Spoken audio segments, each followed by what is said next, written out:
Hi guys, Greg here, and it's Christmas!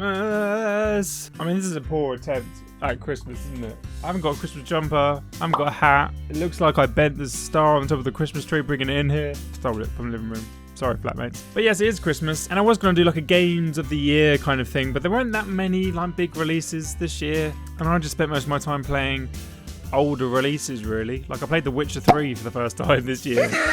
Catch up, Greg. So I thought, it's been a weird year, it would be better to do a gift guide, and so I've got a range of games that, you know, you treat yourself, treat someone you know, but I've got a range of games that you can buy on Steam for a range of prices, and these are all games I recommend for a myriad of reasons, and let's just get into it. So first up, we've got games that are £4 and under, and first on our list, I mean, you must have heard of it by now, unless you've been living under a rock.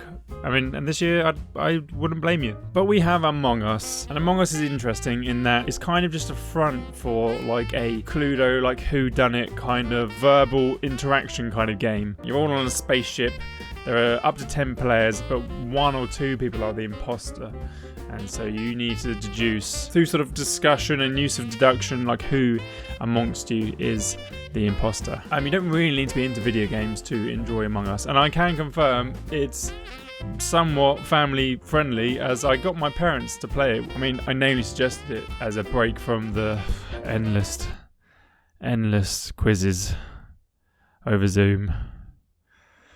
But yeah, and Among Us can actually be bought for free on mobile device, I think, and things like iPads and other tablets and whatever. So you know what?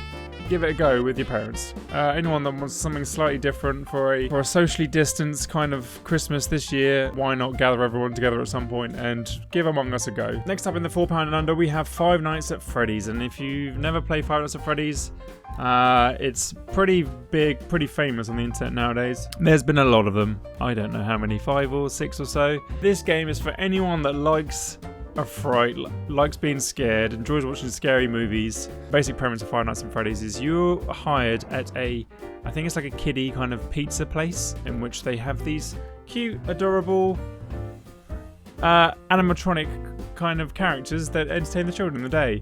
And as the sort of night watch security guard, you realise quite quickly that not is all it first seems. That's not how you say it. Basically, these animatronic things aren't as nice as they make out to be. And that's all I'll say about it. But anyone that likes being scared, Five Nights at Freddy's is the first in the series. It's a bargain on Steam. Give it a go. And lastly, in our bargain games, we have Binding of Isaac. Binding of Isaac is great for anyone that likes kind of short and sweet games. It's what you call like a roguelike game. So you do like a run, and when you die, that's it, you start over again. And you know, the idea that you sort of learn a little bit each time you go through the game, but they're really short runs, less than 20 minutes or so. And each run is going to be like a different playthrough, it's randomly generated, so the rooms and monsters you encounter will be different on each run. You get different power-ups as you go through it. And it's cool in that it doesn't sort of hold your hand. Hours and hours of fun for anyone that just likes short and sweet. Pick it up, play it for a bit, put it down. That sort of thing. Okay, moving on up then to our under £7 category. And first up we have Undertale. Do yourself a favour and play Undertale, or gift Undertale to someone this Christmas. Anyone that played games when they were younger and now want to try something that's new but kind of like nostalgic, Undertale's for them. Anyone that likes to laugh, Undertale is very funny. I mean, there's not much to say about Undertale without sort of spoiling things. Like an adventure game, an old school kind of RPG. If you haven't played Undertale yet, give it a go. Next up in under £7, we have Papers, Please, in which you play the role of it's like a border control kind of officer, and you're choosing like who's approved to enter a fictional country. And as you proceed through the game, the sort of regulations and rules become more and more stringent, and you're left to decide. It becomes more and more difficult to distinguish who should be let into the country and who shouldn't. Got some sort of moral dilemmas in as you go through it. There are people that you shouldn't necessarily let in from a rules and regulations kind of standpoint, but from a moral standpoint you feel like they should be let in. So anyone that's a stickler for the rules will love this game, and give it a go. It was popular a few years ago, and it's something just a bit different. I recommend it. Lastly then, on £7 we have Mini Metro, and admittedly I've only played this on the phone, but again it's great for like short and sweet kind of just pick up, play for a little bit, put it down. In Mini Metro you're kind of tasked with creating one of the very many underground or tube metro kind of networks from around the world. Anyone that's ever been stuck on a platform waiting for a train and reckons, why are these trains always late? I could do a better job on this. Give Mini Metro a go. It's really easy to pick up, quite sort of zen-like, very minimalistic. Music's kind of interesting in it, in that it develops as you sort of lay down more and more lines, clean colour kind of art style of it. And yeah, easy to pick up, hard to get good at. Give it a go. Moving up in price now to our under £12 category, and first up we have Stardew Valley. In Stardew Valley, you leave your busy life in some sort of business sector in a city to a newly inherited farm and start a new life out in the countryside, and you aim to sort of bring your farm back to its former glory, and you meet this whole new community of people that are living in this nearby town. So Stardew Valley is for anyone that doesn't have a Nintendo Switch but likes the look of Animal Crossing and really wants to get in on that kind of game. Stardew Valley is for you. Anyone that has an allotment in real life, I reckon you probably get quite a lot of enjoyment out of Stardew Valley. Anyone that likes being creative and designing their own sort of spaces in game, you can do some great things with your sort of farm. There are some secrets to be discovered in the new sort of village countryside that you move to. So yeah, it's a good one of those life sim kind of games. Up next, we kind of have a double whammy, as I put down Hollow Knight originally on my list. So Hollow Knight, if you combined kind of modern side-scrolling Metroid or Castlevania kind of games with Dark Souls, then you get something like Hollow Knight. This is me bringing the two games together.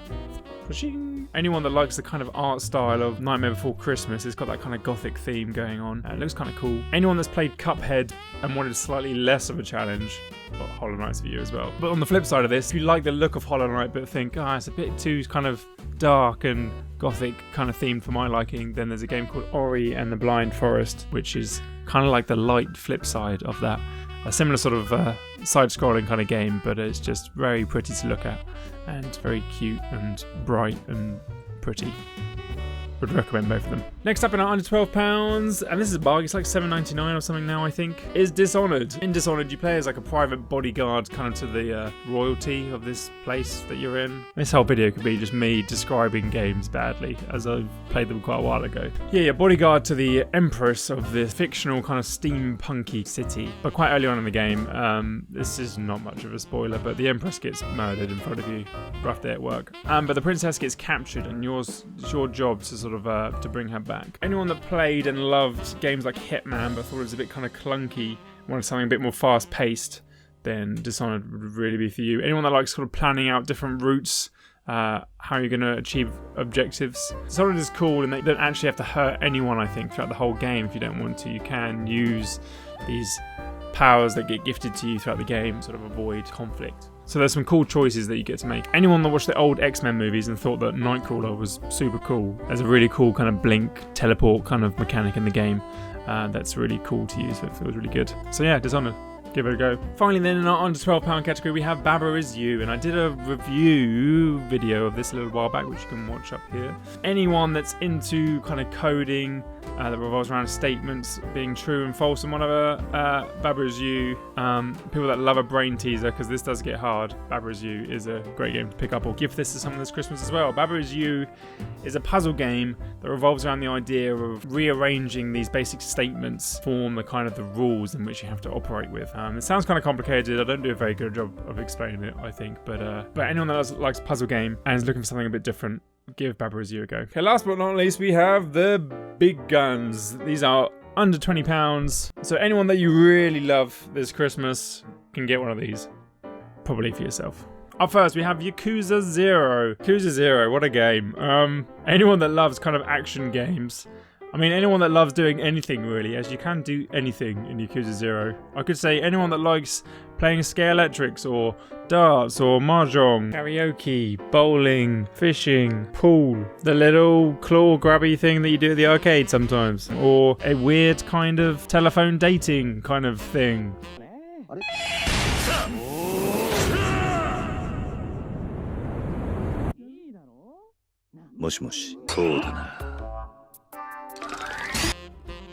Yeah, so anyone that appreciates the wackier kind of side of Japan, you'll like this game. I played Yakuza Zero for the first time, and it's my first Yakuza game I ever played this year, and it's just really funny. I didn't expect it to be funny as it was. One of the missions that stands out to me is you run into a guy who's obviously meant to be Michael Jackson, and you have to recreate the Thriller scene of him sort of like marching down with zombies attacking him but you have to protect him from the zombies.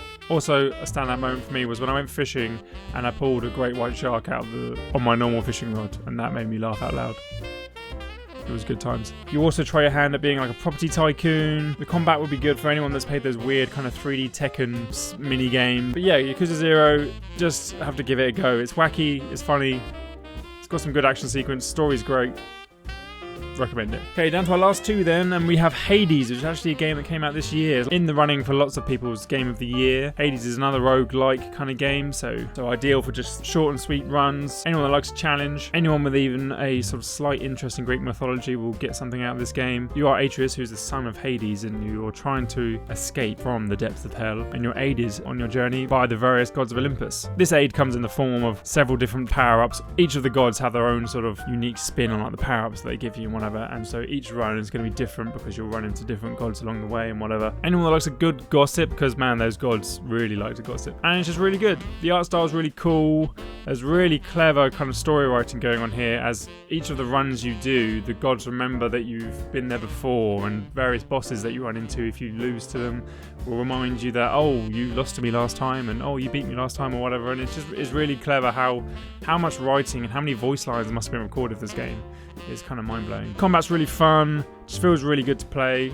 So Hades, give it a go. And last up we have my personal game of the year, The Outer Wilds. So I'm going to give you a very brief overview of what The Outer Wilds is. Most of what I can say about this game will be considered a spoiler, and I think it's really best appreciated with a complete going into it blind. So in The Outer Wilds you play as this intrepid kind of space explorer on his first day getting ready to leave his planet. And yeah, you've got a whole solar system to explore. Probably leave it at that for anyone that doesn't want any spoilers at all. Skip to the end of the video now. Some slight spoilers. Anyone that's seen Groundhog Day, the idea of Outer Wilds is that every 22 minutes in the game, the sun explodes in the supernova. And yet, when the sun explodes and the solar system ends, you wake up again. And you remember your memories from the previous runs, but everyone else that you encounter is none the wiser. They think it's just time as normal for them. And the whole game revolves around you sort of piecing together why this is happening and what you can do to prevent it. Okay, spoilers over. Come back to me, please. Anyone that is into video games, I would just recommend The Outer Wilds. I've played nothing quite like it. The world is super interesting. Places you can explore are distinct and great. Anyone with the slightest interest in science fiction, the planets and the solar system and stuff like that, you'll get great satisfaction, I think, out of flying around in your spaceship and exploring these planets. So any one game from this list that I could recommend above all the others, Outer Wilds is my game of the year. And I'm sorry I can't say more about it. Maybe I'll do a more in-depth video on it at some point, but you deserve to go into this game not knowing anything about it at all, really. So that was it. That was my list of games that I recommend you can play for yourself or gift to someone this Christmas. You can thumbs up if this was at all helpful, or thumbs down if this is the kind of content that you don't think I should be doing. Comment down below if you've played any of the games on this list and your thoughts and comments on them. You can please subscribe, as that helps me out a lot, and I will see you probably in the new year now. And we'll be back to our regular kind of programming of a musical kind of analysis in games, I think. I hope everyone has a great Christmas, and I will see you all soon. Bye for now.